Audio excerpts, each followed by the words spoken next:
کہ اس مقدس مہینے میں اللہ جنت کے دروازے کھول دیتے ہیں، آسمانوں کے دروازے اللہ کھول دیتے ہیں، اللہ کی رحمت کے دروازے کھول دیے جاتے ہیں،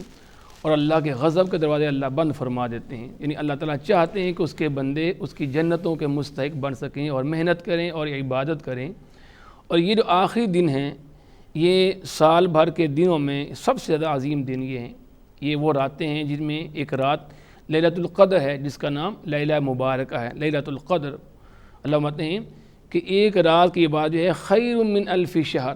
1000 مہینے کی عبادت ایک طرف ہو اور اس ایک رات کی عبادت ایک طرف ہو۔ تو یہ وہ رات بھی ان 10 راتوں میں سے آخری جو عشرہ کی راتیں ہیں ان میں سے ایک رات ہے، اور اسی لیے امام ابن تیمیہ رحمہ اللہ نے فرمایا ہے کہ جو دن ہیں وہ جو عشرہ ذی الحجہ کے جو پہلے 10 دن ہیں وہ زیادہ عظمت والے ہیں، کیونکہ ان میں یوم النحر ہے، ان میں یوم عرفہ ہے، لیکن راتیں جو ہیں یہ جو 10 راتیں ہیں یہ سب سے زیادہ عظمت والی راتیں ہیں۔ اس لیے ان راتوں میں انسان کو غفلت نہیں کرنی چاہیے، اور خود نبی صلی اللہ علیہ وسلم کا معمول یہ ہوتا تھا کہ سیدہ عائشہ رضی اللہ عنہ ارشاد فرماتی ہیں کہ ما اعلمہ صلی اللہ علیہ وسلم قام لیلۃ حتی الصبح، کہ میں نے نہیں دیکھا نبی صلی اللہ علیہ وسلم کو کبھی بھی کہ آپ رات بھر آپ نے عبادت کی ہو صبح تک، قام لیلۃ حتی الصبح۔ لیکن یہ جب عشرہ آتا تھا تو آپ رات بھر عبادت، اگر آپ رات کو سوتے نہیں تھے۔ اور اسی طرح مسند احمد کی حدیث ہے، وہ فرماتی ہیں کان رسول صلی اللہ علیہ وسلم یخلط العشرین بصلاۃ و نوم، کہ نبی علیہ السلام جو پہلی 20 راتیں ہوتی تھیں رمضان مبارک کی، ان میں آپ رات کو سوتے بھی تھے اور عبادت بھی کرتے تھے۔ فَإِذَا كَانَ الْعَشْرُ الْآخِرُ، جب آخری عشرہ آتا تو پھر آپ رات بھر عبادت کرتے تھے، پھر آپ سوتے نہیں تھے۔ یعنی وہ دن ہیں کہ جن میں انسان کو ایک لمحہ بھی غفلت میں نہ گزرنا چاہیے، اور اسی لیے آپ جانتے ہیں کہ نبی علیہ السلام اس آخری 10 دنوں میں اعتکاف بیٹھتے تھے تاکہ دن رات اپنے آپ کو وقف کر دیں، اور جو ہے دن رات اللہ کی رحمتیں اور برکتیں سمیٹنے کے لیے دنیا کی مصروفیات سے علیحدہ ہو جاتے تھے۔ پروفیسر صاحب، آپ کی گفتگو سے ایک یہ چیز بھی پتہ چل رہی ہے کہ عام جو مطلب باقی رمضان کے علاوہ یا رمضان کے پہلے 20 دنوں میں جو آپ صلی اللہ علیہ وسلم کا عام معمول تھا رات کے حوالے سے کہ آپ رات کو عشاء کی نماز اور کچھ سنتے ہیں یا نوافل ان کی ادائیگی کے بعد آپ کچھ دیر آرام کرتے، پھر آخری پہر اٹھ کے آپ صلی اللہ علیہ وسلم تہجد اس کا پڑھتے یا قیام اللیل جس کا ذکر حدیث کے اندر آتا ہے۔ لیکن رمضان کا جو آخری عشرہ تھا اس میں آپ پوری رات جاگا کرتے تھے۔ جی بالکل۔ تو اس لیے یعنی کہ رمضان مبارک کے آخری عشرے سے پہلی بات ہمیں یہ چیز ملی کہ پوری راتوں کو جاگنا۔ اب جاگ کے کیا کرنا چاہیے، یہ بھی تو بتائیں۔ ہاں، سیدہ عائشہ رضی اللہ عنہ فرماتی ہیں کہ نبی صلی اللہ علیہ وسلم کیا کرتے تھے کہ آپ ایقظ اہلا اذا دخل العشر الاواخر، جب آخری عشرہ آتا تو ایقظ اہلا،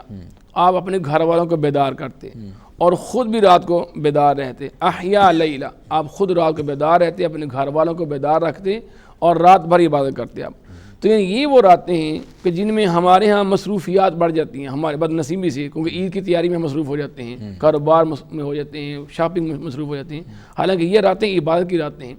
اور ان میں سب سے بڑی بات جو ہے وہ رات کا قیام ہے کہ ہم رات بھر قیام کھڑے رہیں۔ زیادہ قیام جو ہے، کھڑا رہنا اللہ کا محبوب ہے، تو اسی لیے زیادہ ہم کوشش کریں کہ ہم رات بھر قیام کریں، نوافل پڑھیں، خود قرآن اگر یاد ہے خود پڑھیں، ورنہ جہاں اہتمام ہے قیام کرنے کا وہاں قیام کریں جا کر، پھر خود قرآن پڑھیں، بیٹھ کر بھی پڑھ سکتے ہیں، لیکن رات بھر جاگ کر گزاریں اور اس میں اللہ کا ذکر کریں، نوافل پڑھیں، تہجد پڑھیں، قیام اللیل ہے، قرآن کی تلاوت ہے اور دیگر اعمال ہیں۔ تو زیادہ یہ مہینہ جو ہے، اور چونکہ یہ عشرہ بھی آخری ہے جس میں قرآن نازل ہوا ہے، یعنی اور اس لیے قرآن کا تلاوت جو ہے اس میں زیادہ ہونی چاہیے۔ ماشاءاللہ، یعنی کہ یہ آپ نے بڑا نقطے کی بات بتائی کہ آخری عشرہ کیونکہ اسی کے اندر ہی قرآن کا نزول ہوا، تو قرآن کریم کی تلاوت، قرآن کے اوپر غور و فکر، تفکر، تدبر اس آخری عشرے کے اندر اور بڑھ جانا چاہیے۔ اور آپ نے جو دوسری بات کہی وہ بڑی ویسے اہم بات ہے کہ آخری عشرہ کے اندر عام طور پر ہم مسلمانوں کی جو مصروفیات ہیں وہ عید کی شاپنگ کے حوالے سے بھی بڑھ جاتی ہیں، اور ایک طرف آخری عشرے کے فضائل بھی زیادہ ہیں۔ گویا کہ یہ بڑا ایک ٹرننگ سا پوائنٹ ہوتا ہے، آزمائش ہوتی ہے کہ آدمی دنیا کے معمولات کو زیادہ ترجیح دے یا آخری عشرہ کے اندر آنے والے جو فضائل ہیں ان کی طرف انسان زیادہ۔ لیکن یہاں ایک بات یہ ہمیں ذہن میں رکھنی چاہیے، آپ نے فرمایا ہے کہ اس عشرہ میں لیلۃ القدر ہے، اور آپ نے وہاں یہ فرمایا من حرمها فقد حرم الخیر کلہ، جو اس رات سے محروم رہ گیا سمجھو وہ ہر خیر سے محروم ہو گیا۔ ولا یحرم خیرها الا کل محروم، اس سے وہی محروم رہے گا جو ہر خیر سے محروم ہے۔ یعنی اگر ہم اس میں غافل رہ گئے اور یہ رات غفلت میں ضائع ہو گئی، سمجھو ہمارے اندر کوئی خیر نام کی چیز نہیں ہے، ہم سے بڑا کوئی بد نصیب نہیں ہے پھر۔ جو ماشاءاللہ پروفیسر عبد الرحمن عتیق صاحب بڑی پیاری گفتگو کر رہے ہیں۔ ناظرین کرام، ہمارے معزز مہمان محترم حافظ ابوبکر سلمان پٹیل صاحب یہ بھی موجود ہیں۔ پروفیسر عبد الرحمن عتیق صاحب نے آخری عشرے کے اندر تلاوت قرآن حکیم اور اسی طریقے سے نوافل کے ساتھ محبت اور ذکر اور تسبیحات، اللہ کی حمد و ثنا اور قرآن تعلیمات کے اوپر غور و فکر کرنا، اس کے بارے میں ذکر کیا کہ آخری عشرہ کے اندر ان کو زیادہ سے زیادہ اختیار کرنا چاہیے ان اعمال کو۔ انہوں نے اعتکاف کا بھی ذکر کیا۔ اعتکاف بھی عمومی طور پر ہماری مساجد کے اندر بیٹھا جاتا ہے، خواتین بھی گھروں کے اندر اعتکاف بیٹھتی ہیں۔ میں حافظ ابوبکر سلیمان پٹیل صاحب ان سے یہ بات پوچھنے کی سعادت حاصل کروں گا کہ آپ صاحب یہ اعتکاف کیا چیز ہے، اس کا اصل میں اس کا مطلب کیا ہے، اعتکاف سے کیا فضائل کہہ لیں یا اعتکاف کو بارے میں جو مسلمان کو ترغیب دی جاتی ہے، اصل میں یہ اعتکاف کی حقیقت کیا ہے؟ صلی اللہ علیہ رسول الکریم۔ اعتکاف جو ہے اللہ تبارک و تعالیٰ نے قرآن مجید میں جہاں رمضان کے مسائل کو ذکر کیا ہے، تفصیل کے ساتھ اس کو ذکر کیا ہے، وہاں آخر میں فرمایا کہ انسان جب عبادت کرتا ہے، رمضان کے روزے رکھتا ہے، اللہ تبارک و تعالیٰ کا قرب اس سے حاصل ہوتا ہے اور تقویٰ کی صفت اس کے اندر آتی ہے۔ اس کے بعد اللہ نے آگے فرمایا وَلَا تُبَاشِرُوهُنَّ وَأَنْتُمْ عَاكِفُونَ فِي الْمَسَاجِدِ، کہ تم مسجد میں اعتکاف کرو۔ اعتکاف یہ عربی کا لفظ ہے، اعتکف یعتکف اعتکافاً، یہ عربی کا لفظ کے معنی رک جانا، ٹھہر جانا، اپنے آپ کو جما دینا۔ اللہ تبارک و تعالیٰ کی عبادت کے لیے بندہ جو ہے اللہ کے حضور حاضر ہو کر مسجد میں جا کر اللہ کے سامنے حاضر ہو جائے، دنیا سے گویا کہ دستبردار ہو جائے، اللہ کے سامنے حاضر ہو کر اس کے عبادت میں لگ جاوے۔ اللہ کے رسول صلی اللہ علیہ وسلم کی زندگی ہمارے لیے اسوہ اور نمونہ ہے۔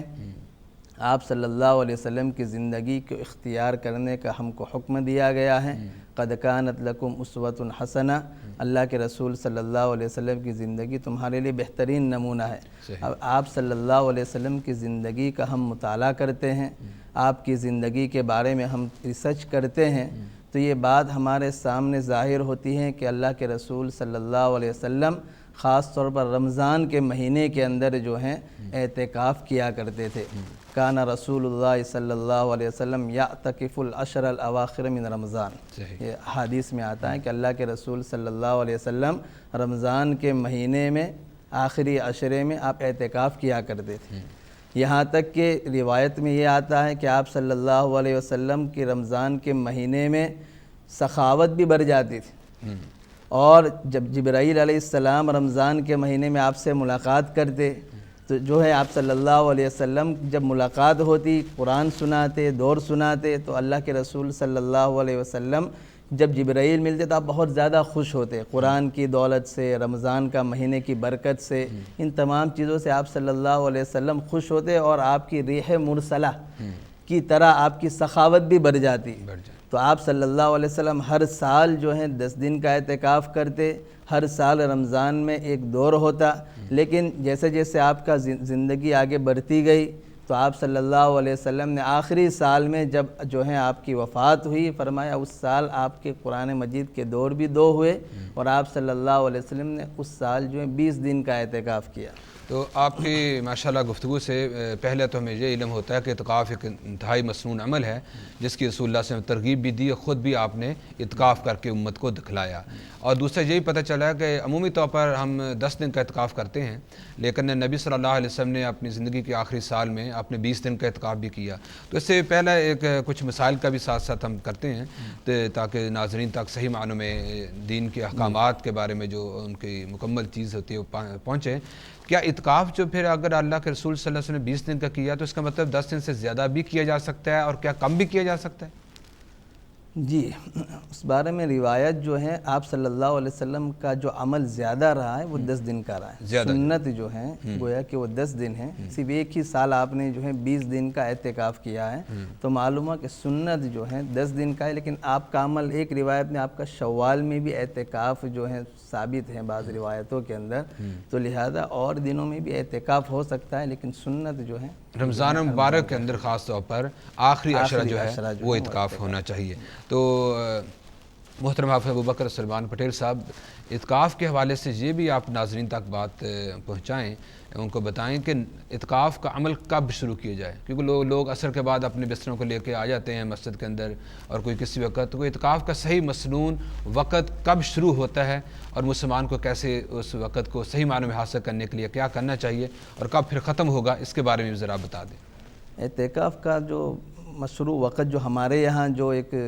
عادت بنی ہوئی ہے کہ ہم جو ہے مغرب بعد یا 20ویں تاریخ کے عصر کے بعد جو ہم اعتکاف کو شروع کر دیتے ہیں، اللہ کے رسول صلی اللہ علیہ وسلم کا عمل جو روایتوں میں آتا ہے کہ آپ صلی اللہ علیہ وسلم اس دن فجر کے بعد اعتکاف میں بیٹھے، فجر کے بعد سے، یعنی کہ 21ویں کے روزے کو فجر کے جب سحری ختم ہو جاتی ہے تو اس کے بعد جب فجر کا وقت سٹارٹ ہوتا ہے تو اس وقت اعتکاف کے عمل کا وقت شروع ہوتا ہے۔ تو لیکن اس کا مطلب یہ ہے کہ رات کے وقت ظاہر و طاق رات بھی ہوتی ہے، تو عمومی طور پر ہم نے یہی دیکھا ہے جو اپنے اسلاف سے کہ وہ رات کے وقت اس لیے آ جایا کرتے تھے تاکہ وقت کے اندر وہ شامل آ سکیں، اور رات کیونکہ وہ طاق رات بھی ہے تو اس کے مسجد میں گزار کے اس صحیح معنوں میں فائدہ اٹھا اس لیے کہ اعتکاف کا اصل ایک مقصد یہ بھی ہے، اس وجہ سے آخری عشرے میں اعتکاف کیا جاتا ہے کہ انسان وہ جو طاق رات ہیں جس کے بارے میں روایتوں میں آتا ہے تو اس کو حاصل کر لے، تو لہذا بہتر تو یہی ہے کہ وہ طاق رات بھی حاصل ہو جاوے تو اگلے دن شام سے ہی بیٹھ جاوے، تو اس کے لیے ہمارے یہاں معاشرے کے اندر یہ چیز بھی معروف ہے کہ مرد حضرات مسجد میں بیٹھتے ہیں اور عورتیں جو ہیں وہ گھروں کے اندر اعتکاف بیٹھتی ہیں، تو کیا یہ چیز یہی مسنون ہے؟ اس کے بارے میں بھی آپ ذرا جو صحیح جو قرآن و سنت سے ہمیں چیز ملتی ہے یا صحیح احادیث سے چیز ملتی ہے اس کے بارے میں ذرا وضاحت کر دیں تاکہ مسئلہ اعتکاف میں چاہتا ہوں کہ مکمل طریقے سے ناظرین کے سامنے اس کی تصویر آ جائے۔ جی، اعتکاف کے بارے میں مسنون تو مردوں کے بارے میں تو کسی کا کوئی اختلاف ایسے بھی نہیں ہے کہ مرد جو اعتکاف کرے گا مسجد میں کرے گا، عورتوں کے سلسلے میں اختلاف علماء کرام کے درمیان ہے، لیکن جو روایتوں کا ہم مطالعہ کرتے ہیں، حدیث کا ہم مطالعہ کرتے ہیں تو اس سے معلوم ہوتا ہے کہ قرآن مجید میں اللہ نے فرمایا وَأَنْتُمْ عَاكِفُونَ فِي الْمَسَاجِدِ، مساجد میں اعتکاف کرو۔ دوسری بات حدیث میں آیا ہے کہ اللہ کے رسول صلی اللہ علیہ وسلم کان یعتکف العشر الاواخر من رمضان ثم اعتکف ازواجہ بعدہ، پھر آپ صلی اللہ علیہ وسلم کی ازواج جو ہیں وہ بھی اس کے بعد اعتکاف کیا کرتی تھی۔ آپ صلی اللہ علیہ وسلم کی ازواج آپ کی زندگی میں بھی اعتکاف کی روایت ملتی ہیں تو ان کا اعتکاف مسجد میں ہوتا تھا، سبحان اللہ۔ تو لہذا عورتوں کا بھی اعتکاف جو ہے مسجد ہی میں ہونا چاہیے اور مسجد ہی میں ہونا ضروری ہے۔ یعنی کہ آپ کی گفتگو سے یہ چیز پتہ چلی، ایک تو آپ نے قرآن کی آیت پڑھی ہے، کون سی صورت کی انتم عاکفون فی المساجد؟ یہ سورہ بقرہ کی آیت ہے، سورہ بقرہ میں ہے کہ اعتکاف کا جہاں حکم آیا قرآن کے اندر اس کا تعلق مسجد کے ساتھ لگایا گیا، اور جہاں تک خواتین کا مسئلہ ہے تو رسول اللہ صلی اللہ علیہ وسلم کے زمانہ مقدسہ کے اندر ازواج مطہرات جو تھی وہ مسجد کے اندر ہی اعتکاف کیا کرتی تھی، تو اس لحاظ سے میں سمجھتا ہوں کہ مساجد کے اندر خواتین کے اعتکاف بیٹھنے کا اہتمام ہونا چاہیے اور ان کے لیے باقاعدہ مخصوص جگہ ہونی چاہیے علیحدہ، لیکن اگر مساجد کے اندر مخصوص جگہ ان کے لیے نہ ہو سکے تحفظ والا اور بہترین ماحول جیسے خاتون جو ہے وہ بیٹھ کے اعتکاف کر سکے، پھر وہ گھر میں بیٹھ سکتی ہیں یا پھر بھی مسجد میں اس کو بیٹھنا پڑے گا؟ گھروں پہ نہ بیٹھے ہو، مسجد ہی کے اندر اعتکاف کرنا چاہیے، اگر نہ ہو تو مساجد کمیٹیوں کو ذمہ دار کو چاہیے کہ اس میں زیادہ خیال کرے، اور جو ہے جیسے نماز وغیرہ کا انتظام ان کا الگ سے ہوتا ہے، تراویح وغیرہ کے لیے عورتیں آتی ہیں، جمعہ کے لیے آتی ہیں، تو لہٰذا اور صحیح۔ حفص صاحب اس کے بارے میں آپ کچھ مزید کچھ؟ جس طرح کچھ عبادات ہیں کچھ حصوں کے ساتھ مخصوص ہوتی ہیں، جی، جیسے اب عمرہ ہے آپ نے کرنا ہے، سعی کرنی ہے، طواف کرنا ہے، وہ اس کی مخصوص جگہ ہے، آپ طواف یہاں نہیں کر سکتے، آپ سعی ہے وہ یہاں نہیں کر سکتے آپ، اسی طرح وقوف عرفہ ہے، وقوف مزدلفہ ہے، وہ جگہوں کے ساتھ مخصوص ہیں۔ اللہ تعالیٰ نے جب اعتکاف کا ذکر کیا جیسا تلاوت کی انہوں نے وَأَنْتُمْ عَاكِفُونَ فِي الْمَسَاجِدِ، اس حال میں کہ تم جب اعتکاف میں بیٹھے ہوئے ہو کہاں؟ فی المساجد، تو یعنی اعتکاف کا تعلق مسجد سے ہے، گھر سے نہیں ہے۔ تو جیسے عورتیں نبی السلام کے زمانہ مبارکہ میں عورتیں نماز پڑھنے مسجد میں آتی تھیں، اسی طرح اعتکاف بھی مسجد میں ہوتا تھا، آپ کے ازواج مطہرات کے جو حجرات تھے وہ بالکل مسجد کے بالکل ساتھ تھے، بالکل اگر گھر میں جائز ہوتا تو آپ کی ازواج مطہرات گھر میں اعتکاف بیٹھ جاتی ہیں آپ۔ حفص صاحب بریک کا وقت بھی آنے والا ہے، میں آپ سے یہ بات پوچھنے سعادت حاصل کروں گا کہ رمضان مبارک کا مہینہ آتا ہے، لوگوں کی ایک بڑی تعداد وہ تراویح اس کے اندر مشغول ہو جاتی ہے، اور تراویح 8 رکعت ہو 20 رکعت ہو، ایک مختلف مسئلہ ہے مکاتب فکر کے درمیان۔ میں جس سے یہ آپ سے پوچھنے کی سعادت حاصل کروں گا کہ نبی صلی اللہ علیہ وسلم کا جو معمول تھا قیام اللیل کے بارے میں، تراویح کے بارے میں، وہ کیا تھا، اس کی مزید تشریح انشاءاللہ بریک کے بعد کریں گے. لیکن میں چاہتا ہوں کہ مختصر آپ نبی صلی اللہ علیہ وسلم کے معمول کے بارے میں نبی علیہ السلام کے بارے میں کسی بھی حدیث میں یہ ذکر نہیں ہے کہ آپ صلی اللہ علیہ وسلم نے 11 رکعت سے زیادہ تراویح پڑھی ہوں. صحیح حدیث ہے بخاری اور مسلم شریف کی کہ سیدہ عائشہ رضی اللہ عنہا سے سوال کیا گیا کہ نبی علیہ السلام کے قیام رمضان کے بارے میں، عن قیام فی رمضان. صحیح. تو ان سے پوچھا گیا کہ آپ رمضان میں کیسے نماز پڑھتے تھے، کیسے تہجد پڑھتے تھے، کیسے قیام. تو انہوں نے فرمایا کہ ما کان یزید فی رمضان ولا فی غیری علی 11 رکعہ. کبھی بھی آپ نے رمضان اور رمضان کے علاوہ 11 سے زیادہ قیام نہیں کیا آپ نے. تو ہمارے لیے نبی اسلام ایک نمونہ ہیں، اسوہ حسنہ ہیں، آئیڈیل ہیں،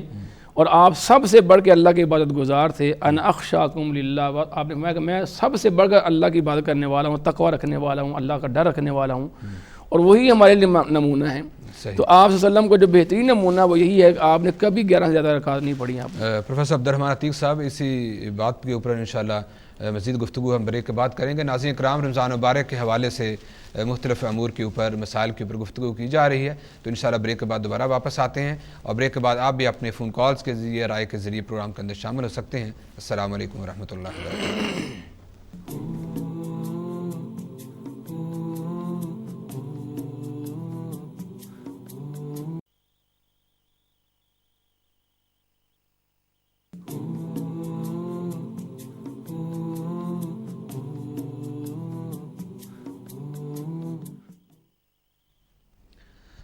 بسم اللہ الرحمن الرحیم. السلام علیکم ورحمۃ اللہ وبرکاتہ. ناظرین کرام، بریک سے پہلے ہم گفتگو کر رہے تھے رمضان مبارک کے حوالے سے، خاص طور پر آخری عشرہ، اور پھر رمضان کے اندر ایک مسلمان کو جو امور بجا لانے چاہیے جس کے ذریعے اللہ سے اپنا تعلق کو مضبوط بنا لیتا ہے.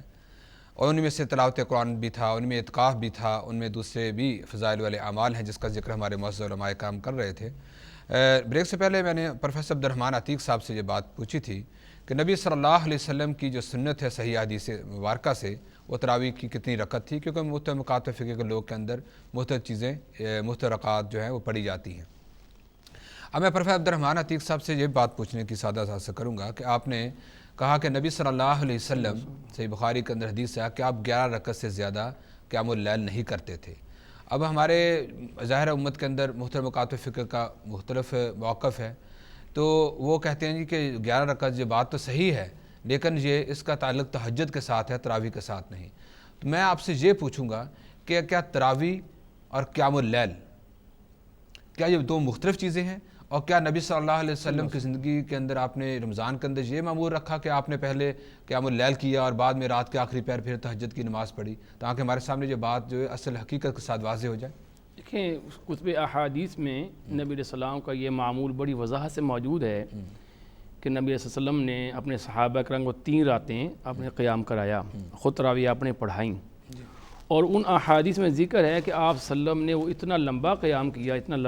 کیا کہ صحابہ کہتے ہیں کہ ہمیں ڈر ہوا کہ ہماری سحری ضائع ہو جائے گی، کہیں وہ ایسا نہ ہو کہ ہم قیام میں مصروف رہیں اور ہم سحری نہ کھا سکیں. بالکل یہ نبی علیہ السلام نے اتنا لمبا، اور وہ 11 رکعات تھیں. صحیح. یعنی آپ نے تہجد پھر کب پڑھی آپ نے؟ اگر وہ یعنی سحری کے وقت تک آپ نے قیام کیا. اور سیدہ عائشہ رضی اللہ عنہا کی حدیث فرماتی ہیں کہ آپ 4 رکعت پڑھتے، فلا تسأل عن حسنہن وطولہن، مت پوچھ کتنا لمبا قیام ہوتا تھا اور کتنا خوبصورت آپ وہ 4 رکعت پڑھتے، پھر آپ وقفہ کرتے، پھر آپ 4 پڑھتے. یعنی 8 کا ذکر ملتا ہے اور 3 وتر ہیں. 11 جیسا کہ بہت نامور عالم دین ہمارے بر صغیر کے علامہ انور شاہ کاشمیری رحمۃ اللہ علیہ، انہوں نے بڑی وضاحت سے لکھا یہ بات. انہوں نے کہا کہ یہ بات مانے بغیر چارہ ہی کوئی نہیں ہے کہ نبی علیہ السلام سے ثابت ہی نہیں کہ آپ نے کبھی 11 سے زیادہ پڑھی ہوں. یعنی یہی تہجد ہے، یعنی رمضان کے علاوہ اس کو تہجد کہتے ہیں، اور رمضان مبارک میں اسی کا نام قیام اللیل ہے، اسی کا نام تراویح ہے، اسی کا نام. یعنی کہ قیام اللیل اور تہجد کے اندر کوئی فرق نہیں ہے، کوئی فرق نہیں. صحیح. لیکن یہاں پہ یہ پھر مشہور ہے نا یہ بات کہ حضرت عمر فاروق رضی اللہ عنہ نے صحابی رسول تمیم داری اور ابی بن کعب کو حکم دیا کہ وہ لوگوں کو 20 رکعت تراویح پڑھائیں. یہ تو چیز مسئلہ بہت مشہور ہے. جی ہمارے یہاں یہ بات مشہور کر دی گئی ہے بد نصیبی سے. حالانکہ ہم جانتے ہیں کہ عمر فاروق رضی اللہ عنہ نبی صلی اللہ علیہ وسلم کتنی زیادہ محبت کرنے والے تھے، کتنا ان کے دل میں آپ کا احترام تھا کہ آپ کی سنت سے ہٹ کر کوئی عمل کرنے کو تیار نہیں تھے. وہ ہمارے یہاں بات لوگ یہ کہتے ہیں کہ ٹھیک ہے سنت یہ ہے، لیکن عمر فاروق نے یوں کر دیا. ہم یہ کہتے ہیں کہ بھائی کہ ہمیں کس کی اتباع ضروری ہمارے اوپر ہے. اگر نبی علیہ السلام کا یہی عمل تھا، صحابہ کرام یہی پڑھتے رہے، تو پھر ہم اس کے علاوہ کسی اور کو کیوں دیکھتے ہیں؟ اب باقی رہے گی بات عمر فاروق رضی اللہ عنہ کے بارے میں، یہ بھی ان پہ الزام لگایا جاتا ہے، یعنی ممکن نہیں ہے، یعنی ہمارے پاس موطا امام مالک موجود ہے، جس بھائی کو بھی تحقیق کی ضرورت ہے موطا امام مالک کھول، اس میں بڑی وضاحت سے ان کا یہ قول موجود ہے کہ عمر فاروق رضی اللہ عنہ نے ابی بن کعب تمیم داری کو 11 رکعت پڑھانے کا حکم دیا، اور یہ بات موطا امام کے اندر بالکل موجود ہے، کوئی بھی اس کا انکار نہیں کر سکتا بالکل کہ عمر فاروق رضی اللہ عنہ نے ابی بن کعب کو اور تمیم داری کو 11 رکعت پڑھنے کا حکم دیا، اور یہ موطا امام مالک ہمارے پاس اس میں موجود ہے، اس میں یہ بڑی وضاحت حدیث موجود ہے بالکل ان کی۔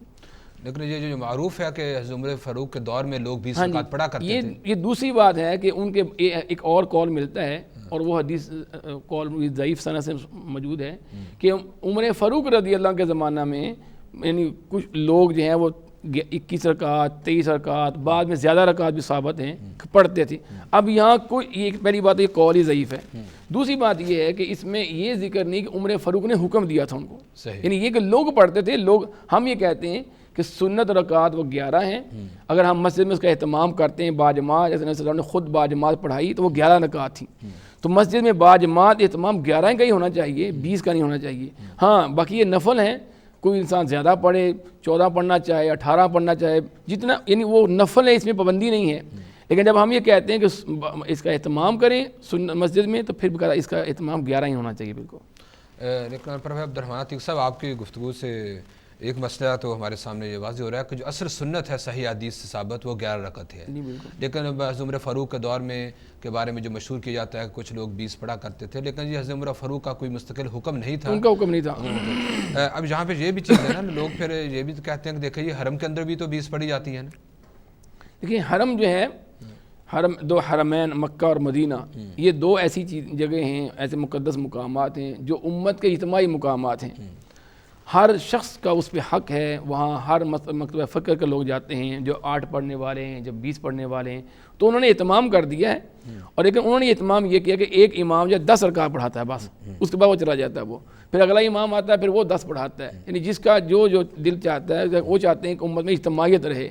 جب کنگ سعود نے اس کا وہاں قبضہ حاصل کیا تو اس نے بہت سی خرافات ختم کر دی انہوں نے، لیکن کچھ باتیں جو جس میں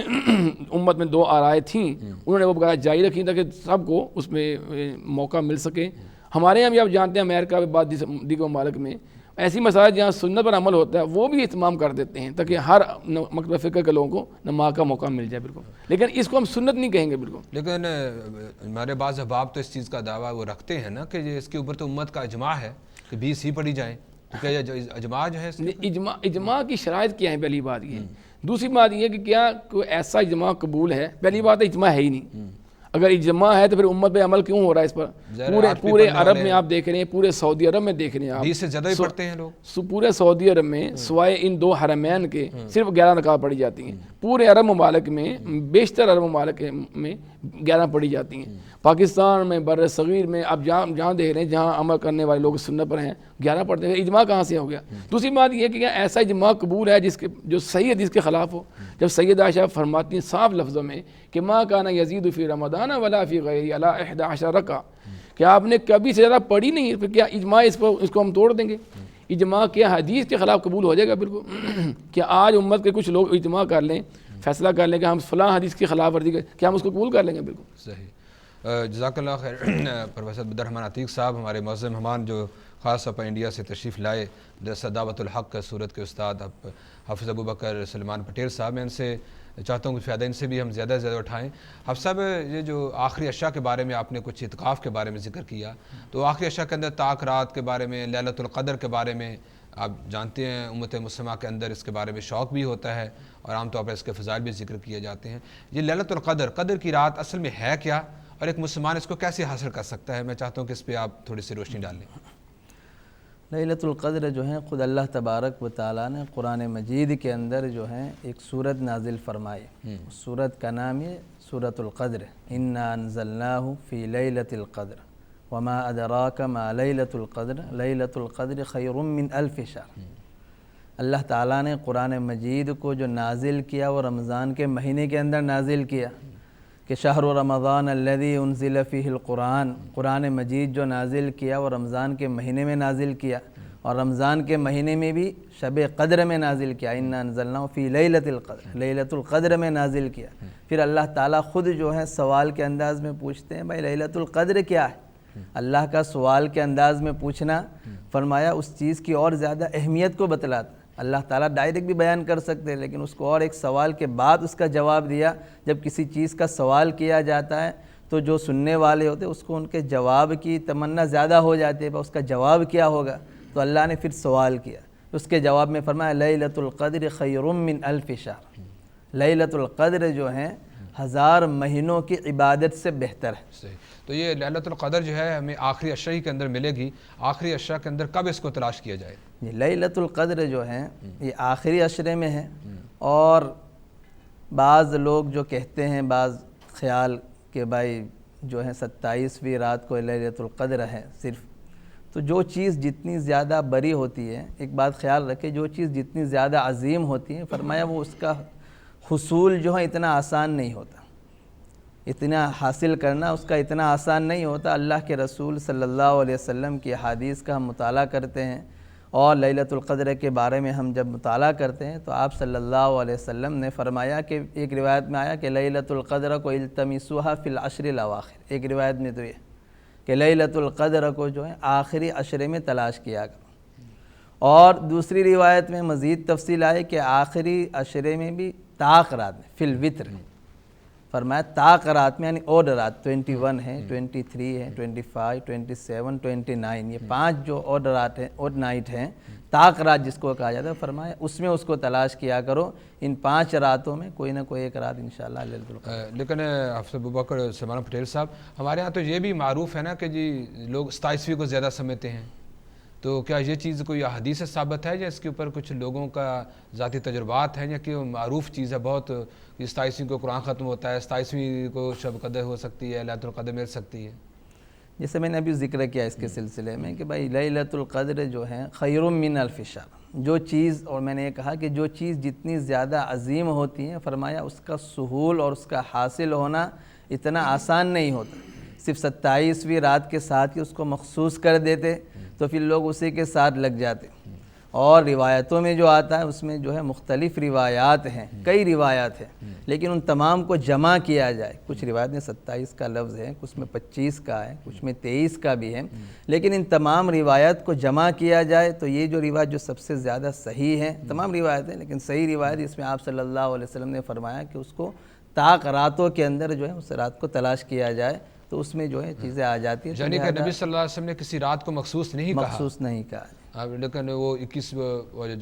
23، 25، 27، 29 کو کسی وقت بھی ہو سکتی ہے۔ ہم آئیں گے پروفیسر عبد الرحمن عتیق صاحب کی طرف۔ اب صاحب آپ نے قیام اللیل کے بارے میں اور تہجد اور دوسرے ان چیزوں کے بارے میں ذکر کیا، آپ نے آخری عشرہ کے شروع میں جو فضائل ذکر کیے اس میں آپ نے یہ بھی ذکر کیا کہ مسلمان زیادہ سے زیادہ کوشش کرے۔ عمومی طور پر ہم یہ ہوتا ہے کہ آدمی، ایک عام مسلمان جو ہے جو قرآن کو ترجمے کے ساتھ نہیں جانتا سمجھتا، آخری عشرہ کے اندر وہ کوشش کرتا ہے کہ میں ایک قرآن ختم کر لوں، 2 کر لوں، 3 کر لوں، تو کیا قرآن کی صرف تلاوت ہی اس کے لیے کافی رہے گی، یا کچھ اور بھی اس کے علاوہ قرآن سے فیض حاصل کرنے کے لیے آخری عشرہ کے اندر محنت کر سکتا ہے جس سے وہ اس ہدایت کے اس درجہ کو پا سکے جو کہ اصل قرآن کا مقصود ہے؟ جی دیکھیں، بات یہ کہ یہ جو مہینہ ہے اللہ نے فرمایا شہر رمضان الذی انزل فیہ القرآن، یہ قرآن کے نزول کا مہینہ ہے، اس مہینے میں قرآن کریم کی تلاوت بہت ہونی چاہیے۔ سنت یہ ہے کہ کم از کم ایک بار پورے قرآن کا ہم اختتام کریں، اس کی پوری تلاوت مکمل کریں، ایک بار کم از کم 2 بار پڑھیں، زیادہ بار پڑھیں۔ تو یہ مہینہ قرآن کریم سے خاص اس کا تعلق ہے، اس میں قرآن کی تلاوت بہت ہونی چاہیے۔ باقی دوسرا مسئلہ یہ ہے کہ قرآن کریم کے کچھ حقوق ہیں ہمارے اوپر، اس میں پہلا حق یہی ہے کہ اس کی تلاوت کی جائے، دوسرا حق یہ اس کے بعد یہ ہے کہ اس کو سمجھا جائے، اس کو پڑھ کر اس کی تفسیر ہو، ہمیں اس کے معانی معلوم ہو، اس کی تشریح معلوم ہو، شان نزول معلوم ہو قرآن کریم کی آیات کا، اس کے جو احکام ہیں ان کی تفصیل معلوم ہو۔ پھر اس کے بعد دیگر اس کے حقوق ہیں کہ ہم اس پر عمل کریں، آگے اس کو پھیلائیں۔ لیکن صرف قرآن کریم کو ترجمے کے بغیر بھی پڑھنا یہ بھی فائدہ دیتا ہے، جیسے آپ نے فرمایا کہ جو انسان الف لام میم پڑھتا ہے اس کو اللہ 10 نیکیاں، 30 نیکیاں، الف علیحدہ حرف ہے، لام علیحدہ حرف ہے، میم علیحدہ حرف ہے۔ اب کسی بھی امت کے شخص کو الف لام میم کا معنی معلوم نہیں ہے، اب الف لام میم پڑھنے پر معنی نہیں معلوم پھر بھی ثواب ملتا ہے. تو جو شخص ہاں یہ علیحدہ بات ہے کہ ہمیں اس کو سمجھنا ضروری چاہیے, لیکن سمجھے بغیر بھی جو پڑھے گا جس کو جو ترجمہ نہیں آتا اس کو بھی اللہ اس کو ثواب سے محروم نہیں کرے گا.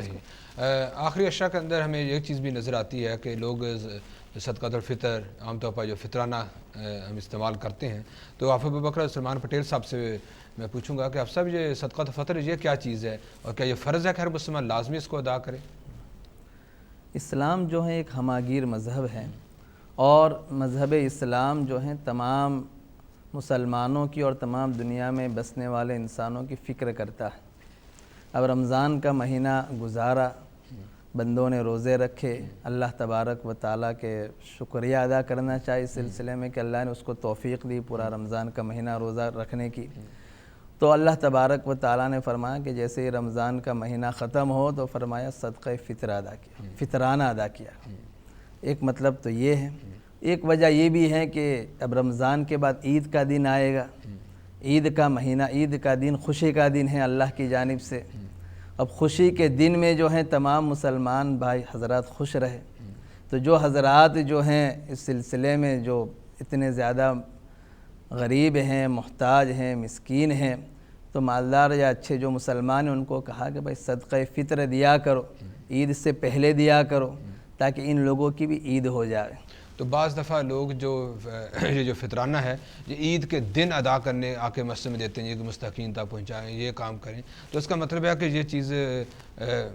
غیر مستحب ہے, اچھی بات نہیں ہے, کیونکہ صدقہ فطر کا اصل حکم یہ ہے کہ عید سے پہلے مستحقین تک پہنچ جائیں تاکہ عید کی خوشیوں کے اندر وہ امت کے ساتھ وہ شامل ہو سکیں, اور اسلامک سوسائٹی کا ایک اندر جو ایک محبت اور جگانیت اور اخوت کا آنی چاہیے وہ اس بھائی چارے کے اندر وہ اپنے آپ کو بھی اسی مقام کے ساتھ وہ برابر سمجھیں. تو لیکن صدقہ فطر کتنا ادا کرنا چاہیے؟ ہم دیکھتے ہیں مساجد کے اندر کوئی 2.5 پاؤنڈ لکھتا ہے, کوئی 3 پاؤنڈ لکھتا ہے, کوئی 5 پاؤنڈ لکھتا ہے. جہاں پہ آپ تو انڈیا سے آئے ہیں, پتہ نہیں وہاں کتنے روپے چل رہے ہیں. تو اس کا اصل حکم کیا ہے کہ صدقہ تو فطر یا فطرانہ اس کا ایک فرد کے اوپر جو فرض ہوگا وہ کتنی رقم ہوگی, کس صورت میں ہوگی, جائے اس پہ وضاحت کر دیا. جی, روایتوں میں جو آتا ہے اس سلسلے میں اللہ کے رسول صلی اللہ علیہ وسلم نے جو صدقہ فطر ادا کیا, صاع من شعیر, صاع من تمر, یا روایت میں صاع من طعام, ایک صاع جو ہیں گیہوں کا. یہ صاع کتنا ہوتا ہے؟ صاع جو ہیں تقریباً 2.5 کلو, 5 رتل جس کو یہاں کہا جائے گا, مطلب ہمارے انڈیا کے لحاظ سے ہم جو اس کو شمار کرتے ہیں. یعنی کہ آپ نے جو ذکر کیا ایک صاع جو ہے وہ غلہ اس کو دیا جائے یا اس کے برابر اس کے برابر کی رقم دی جائے. لیکن وہ صاع جو 2.5 کلو وہ چاول بھی ہو سکتے ہیں, وہ کھجور بھی ہو سکتی ہے, وہ آٹا بھی ہو سکتا ہے, جو چیز بھی آپ زیادہ اس لیے کہ طعام کا لفظ بھی ذکر کیا, طعام میں تمام چیزیں شامل ہو جاتی ہیں. نہیں تو اس میں ہم یہ بھی کہہ سکتے ہیں, اب ظاہر ہے جو 2.5 کلو آٹا اس کا تو رقم بہت کم ہوگی اور 2.5 کلو کھجور کی بہت زیادہ ہوگی, تو اس کو ایک توازن قائم کرتے ہوئے ہم کوئی میڈیم کی شکل اختیار کر لیں, یا ہر فرد جو اپنے اوپر خود بھی چیک کر سکتا ہے کہ ان کے گھر کے اندر ان کے کھانے کا معمول کیا ہے. ہم دیکھتے ہیں نا ہمارے بعض جو لوگ ہیں وہ زیادہ روٹی پسند کرتے ہیں, بعض جو زیادہ چاول پسند کرتے ہیں, ان کے گھروں میں چاول زیادہ پکتا ہے. تو 2.5 کلو وزن کے اعتبار سے جتنی رقم بنتی ہے جو آپ کے کھانے کا معمول ہے, کیا اس سے مراد میں یہی سمجھوں؟ ہاں, رقم دے, یا پھر اس معاشرے میں جہاں آپ تقسیم کر رہے ہیں, جیسے اب ہمارے یہاں انڈیا میں جو تقسیم کرتے ہیں تو ہمارے یہاں گیہوں اور چاول یہ جو ہیں زیادہ لوگوں کے لیے مفید رہتا ہے اور زیادہ اس کی ضرورت رہتی ہے. تو معاشرے میں تو ہم اس کو وہی تقسیم کر دیتے ہیں کہ گیہوں اور چاول ہی تقسیم کر دیا جاتا ہے, اور اگر مناسب جو ہو کہ جو زیادہ وہاں یہ ہو تو اسی لحاظ سے اس کی رقم کا یہ لگایا جائے, اندازہ لگایا جائے, اس حساب سے اس کی لیکن صدقہ فطر پھر کن لوگوں کو دیا جائے؟ کیا یہ عام تقسیم کرتے ہیں؟ نہیں, عام تقسیم نہیں, جو تقریباً زکوٰۃ کے جو مستحقین ہیں جس کا مصرف اللہ تبارک و تعالیٰ نے انما الصدقات للفقراء والمساکین جو مصارف ذکر فرمائے وہی جو ہے صدقہ فطر کے مصارف. ماشاءاللہ محترم حبیب ابوبکر سلمان پٹیل صاحب, آپ آج ہمارے پروگرام کے اندر تشریف لائے, ہم آپ کا شکریہ ادا کرتے ہیں, اور اللہ رب العالمین آپ کے علم و فضل کے اندر اضافہ فرمائے, اور آپ کا جو ادارہ جو ہے مدرسہ دعوت الحق انڈیا کے اندر اللہ اس کو بھی کامیابی دن دگنی ترقی عطا فرمائے. پروفیسر عبدالرحمن عتیق صاحب, آپ سے میں پروگرام ہمارے اختتامی مراحل کی طرف ہے کہ رمضان مبارک کے حوالے سے ماشاءاللہ آپ بھی رمضان کے اندر مختلف قسم کی دعوتی ایکٹیویٹیز کرتے ہیں. میں چاہتا ہوں آخری پیغام آپ 30 سیکنڈ کے اندر رمضان کا پورے کا خلاصہ اس کے اعمال کا کیا ہونا چاہیے؟ دیکھیں, رمضان مبارک کا مہینہ جو ہے اللہ نے فرما دیا کہ لعلکم تتقون، تاکہ تم متقی بن سکو۔ اس کے دو طرح کے معنی، ایک تو یہ کہ ہم پرہیزگاری اختیار کر لیں، گناہوں سے بچنے والے ہو جائیں، ہمارے دل میں نیکی کی محبت پیدا ہو جائے، گناہ کی نفرت پیدا ہو جائے۔ دوسرا جہنم سے رہائی کا مہینہ ہے، تاکہ تم جہنم کی آگ سے بچ جاؤ۔ تو آج ہم درمیان سے آگے گزر چکے ہیں رمضان مبارک میں، تو آج ضرورت ہے ہم سوچیں کچھ دیر قریب بیٹھ کر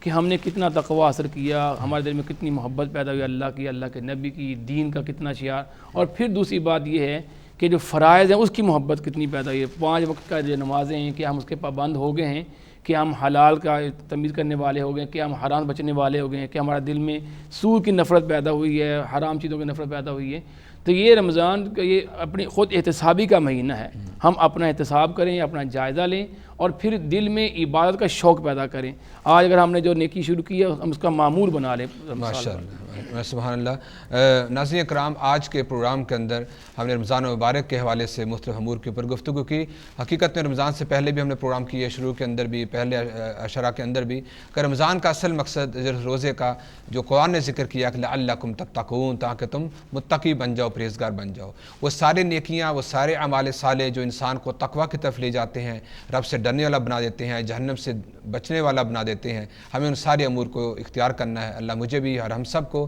رمضان کے اس مقدس جو گھڑیاں تھوڑی رہ گئی ہیں ان سے صحیح معنوں میں فائدہ اٹھانے کی توفیق دے۔ میں معزز مہمانوں کا پھر دوبارہ شکریہ ادا کروں گا، اللہ انہیں بھی جزائے خیر عطا فرمائے، کل دور سے سفر کر کے جہاں پہ تشریف لائیں۔ انشاءاللہ اگلے پروگرام کے اندر نیکسٹ سیٹرڈے دوبارہ حاضر ہوں گے۔ السلام علیکم ورحمۃ اللہ وبرکاتہ۔